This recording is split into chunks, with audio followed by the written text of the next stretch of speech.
কি হয়েছে বাবা? তরকারিতে তো লবণ খাওয়া যায়? আমার মা যখন রান্না করতো তরকারি 19 থেকে 20 হইলে মুখের মধ্যে ছুঁড়ে মারতো। এখন কি আমি মুখের মধ্যে মারবো? হ্যাঁ, রেগুলার রান্না করলে তো ঠিক হয়ে যাবে। তাহলে করেন না কেন? রেগুলার একটু রান্না করতে পারেন না? আর যদি ঠিকভাবে রান্না না করছেন না, আমার মার সাথে যা করছেন সেম টু সেম পাবেন। দেখ দেখছো বাবা, ছোট লোকের বাচ্চার কত বড় সাহস। ওরে বাবা রে নবাব জাদি, হ্যাঁ বেলা হয়ে গেছে কয়টা?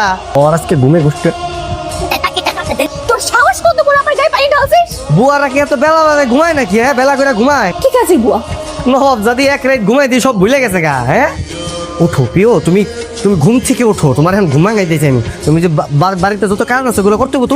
উঠো। গতকাল তো আমি সব কাজ করে ফেলেছি। আপনি যে একদিন খান, খাওয়া দাওয়া করেন, পরের দিকে না খায় থাকেন, আবারও কাজ?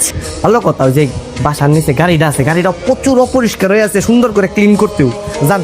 ডইলা একবার সুন্দর করে ঝকাঝক করে ফেলাম, পারবো না, মানে না। আমার বিয়ে করে ফেলাম। তোর এই স্বপ্ন কোনোদিনও পূরণ হবে না।